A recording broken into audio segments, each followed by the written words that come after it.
আসসালামু আলাইকুম। আজ 1 জুলাই 2025 বিশ্ব ব্রঙ্কিয়েক্টিসিস দিবস।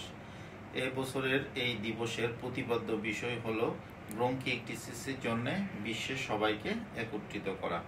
বাংলাদেশ সহ বিশ্বের বিভিন্ন দেশে যথাযোগ্য মর্যাদা এবং বিভিন্ন অনুষ্ঠানের মধ্যে দিয়ে এই দিবসটি পালিত হচ্ছে। আজ আপনাদের সাথে ব্রঙ্কিয়েক্টিসিস রোগটি নিয়ে আমি কিছু কথা বলবো। ব্রঙ্কিয়েক্টিসিস হলো ফুসফুসের দীর্ঘমেয়াদী একটি ইনফেকশন জনিত রোগ, যে রোগে আমাদের ফুসফুসের ক্ষুদ্র অংশ, যাকে আমরা ব্রঙ্কিওল বলি, এই অংশটি স্থায়ীভাবে প্রসারিত হয়ে যায় এবং একসময় নষ্ট হয়ে যায়। বিভিন্ন কারণে এই রোগটি হতে পারে। আমাদের দেশে সবচেয়ে বেশি যে কারণে এই রোগটি হয় সেটাই হলো ফুসফুসের যক্ষ্মা। এছাড়াও কারো যদি শিশুকালে এই ফুসফুসের ইনফেকশন হয়, যেটাকে আমরা বলি চাইল্ডহুড নিউমোনিয়া, অথবা হাম হয়, বা ফুসফুসের ভিতরে অসাবধানতা বশত যদি কোনো অবাঞ্ছিত বস্তু, যেটাকে আমরা বলি ফরেন বডি, ঢুকে আটকে যায়, তাহলেও এই রোগ হতে পারে। এছাড়াও ফুসফুসে কারো যদি কোনো ক্যান্সার হয় বা টিউমার হয় এবং সেটি যদি দীর্ঘমেয়াদী থাকে, সেক্ষেত্রেও এই ব্রঙ্কিয়েক্টিসিস নামক রোগটি হতে পারে। তবে এই রোগের কিছু জন্মগত কারণও আছে, যেমন সিস্টিক ফাইব্রোসিস, কার্টিলেজিনাস সিনড্রোম, এই কয়েকটি জন্মগত কারণেও এই ব্রঙ্কিয়েক্টিসিস রোগটি হতে পারে। এবার আমি আপনাদের সাথে এই ব্রঙ্কিয়েক্টিসিস রোগের লক্ষণ সম্পর্কে একটু আলোচনা করব। সবচেয়ে বেশি যেই লক্ষণটি নিয়ে রোগীরা আমাদের কাছে আসে সেটি হলো দীর্ঘমেয়াদী কাশি, এবং এই কাশির সাথে অনেক কফ বেরোয়, অনেক পরিমাণ কফ বেরোয়, পাকা কফ, হলুদ কফ বেরোয়, এবং এই কফটা সাধারণত সকালের দিকে বেশি বেরোয়।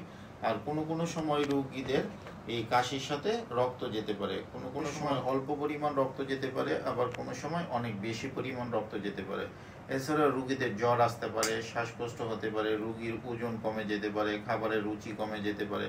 যখন রোগটা অনেক অ্যাডভান্স স্টেজে চলে যায়, তখন রোগীদের হাতে পায়ে পানিও চলে আসতে পারে, আবার শরীরের বিভিন্ন অংশ পানি চলে আসতে পারে।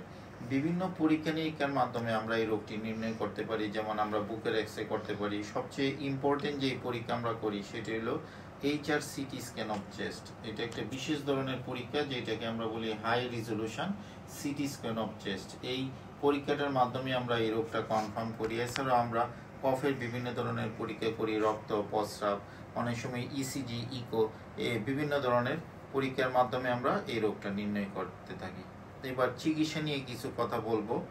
এই ব্রঙ্কিয়েক্টিসিস রোগের চিকিৎসার সবচেয়ে গুরুত্বপূর্ণ যে অংশ সেটা হলো chest physiotherapy and postural drainage. এটা ফুসফুসের বিশেষ ধরনের একটা ব্যায়াম, যে ব্যায়ামের মাধ্যমে ফুসফুসে আটকে থাকা কফ বিশেষ প্রক্রিয়া বের করে নিয়ে আসা হয়। এটা হলো এই চিকিৎসার সবচেয়ে গুরুত্বপূর্ণ একটা অংশ। এছাড়াও কফের রিপোর্ট অনুসারে আমরা বিভিন্ন ধরনের অ্যান্টিবায়োটিক দিয়ে থাকি, আরও বিভিন্ন ধরনের ওষুধ আমরা প্রেসক্রাইব করি, যেমন mucolytic agent, bronchodilator, anti inflammatory agent. এছাড়াও ব্রঙ্কিয়েক্টিসিস আক্রান্ত রোগীদের আমরা বিভিন্ন ভ্যাকসিনেশনের ব্যবস্থাও করে থাকি। আর কোনো রোগীর ক্ষেত্রে আমাদের সার্জারিও লাগে। এইটা সব রোগীদের না, সার্জারির কিছু ক্রাইটেরিয়া আছে, কোনো রোগীদের আমরা সার্জারিও করে থাকি। এবার সর্বশেষে আমরা প্রিভেনশন অথবা প্রতিরোধ নিয়ে কিছু কথা বলবো। এখন এই ব্রঙ্কিয়েক্টিসিস রোগটি প্রতিরোধ করতে হলে আমাদের আসলে শিশু বয়স থেকেই সাবধানতা অবলম্বন করতে হবে। আমাদের দেশে যে EPA ভ্যাকসিনেশন আছে, EPA ভ্যাকসিনেশনগুলো ঠিকমতো প্রত্যেকটা বাচ্চাকে দিতে হবে। কারো যদি দীর্ঘমেয়াদী কোনো শ্বাসকষ্টজনিত রোগ থাকে, যেমন অ্যাজমা, COPD, এই রোগগুলোর ওষুধ নিয়মিত খেতে হবে, এই রোগগুলো নিয়ন্ত্রণ করতে হবে।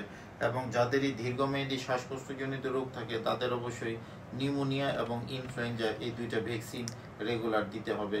কেউ যদি ধূমপায়ী হয়, ধূমপান পরিত্যাগ করতে হবে। তাহলে আমরা অনেকাংশে এই রোগটি থেকে নিজেদের প্রতিরোধ করতে পারবো। আমার সাথে থাকার জন্য সবাইকে ধন্যবাদ। আসসালামু আলাইকুম।